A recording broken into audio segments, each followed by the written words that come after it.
শুভ সকাল বন্ধুরা। আজকে সকালবেলায় উঠে পড়ে সমস্ত কাজ সেরে আমি চলে গেলাম নিম পাতা আর হলুদ বাটতে।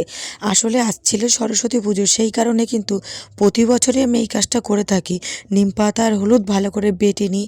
আসলে এটা আমি ছোটোবেলার থেকেই করে আসি, আর তাই সেই অভ্যাসটা রয়ে গেছে। তাই আমি ভালো করে নিম পাতা হলুদগুলো থেতো করে নিচ্ছিলাম, যে সেগুলো এখানে বাটবো।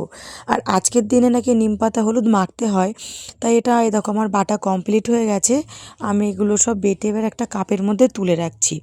তারপরে কিন্তু এগুলো মাখতে হবে, মেখে স্নান করতে হবে। এরপরে একটু এর মধ্যে সর্ষের তেল দিতে হয়। দেখো আমি স্নান টান করে কমপ্লিট হয়ে গেছি। এবার আমি চলে গেলাম আমাদের পুজোর কাছে, যেখানে আমাদের পুজো হবে আমার পাশের বাড়িতে। এটা আমাদের পুজোর হচ্ছে যে মণ্ডপ ছোট করে সাজানো হয়েছে। এখানে সমস্ত কিছু পুজোর জিনিস রয়েছে। এটা হচ্ছে আমাদের প্রতিমা, দেখো কেমন লাগছে অবশ্যই জানাবে। কিন্তু ছোট করে প্রতিমাটা আনা হয়েছে। এখানে আমি সব কিছু ফল রেখেছি, যেগুলো ধুয়ে ধুয়ে বানিয়ে নেব। এই যে আমার ছেলে, আমাদের পাড়ার ছেলে পেলে সব দাঁড়িয়ে আছে এখানে। এখানে কিন্তু আমাদের লুচি সুজি যেসব ঠাকুরের কাছে দেওয়া হবে সেগুলো সবাই পাড়ার বউরা বসে তৈরি করা হচ্ছে।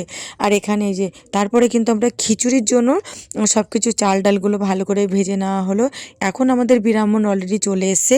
এখানে ব্রাহ্মণ কিন্তু পুজো দিচ্ছে এবং সে তার জিনিসগুলো যেগুলো লাগবে সেগুলো কিন্তু গুছিয়ে নিচ্ছে। আমি এখানে অনেক কিছু গুছিয়ে রেখেছিলাম। এখানে ব্রাহ্মণ আরতি করা আরম্ভ করে দিয়েছে। আজকে পুজোটা আমাদের একটু লেট হয়ে গেছে। এবার কিন্তু সবাই অঞ্জলি দেওয়ার জন্য প্রস্তুতি নেবে। আমি কিন্তু আমার ছেলেকে এখানে হাত জোড় করতে বলছিলাম। ও যেহেতু ছোটো মানুষ হাত জোড় করতে পারে না, তবুও আমি ওকে বলছি, কিন্তু এখানে দুষ্টুমি করছিল। আর এবার কিন্তু আমি আবার ছেলের হাতে খড়ি দিয়ে দিলাম। আসলে আমার মেয়ের বেলায় হাতে খড়ি দিতে লেট হয়ে গেছিলো এবং আমার লেখা শেখানোতে ওর লেট হয়ে গেছিলো। তাই জন্য কিন্তু আমি ছেলের বেলায় 2 বছর বয়সে দিয়েছি।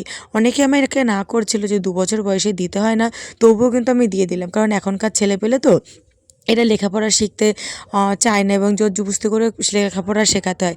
এখানে কিন্তু আমরা অঞ্জলি দিচ্ছিলাম। আমাদের অঞ্জলি দেওয়া শেষ হয়ে গেছে। এখানে সবাই ফুলগুলো একটা থালায় রাখলাম, এগুলো ঠাকুরের কাছে দেওয়া হবে।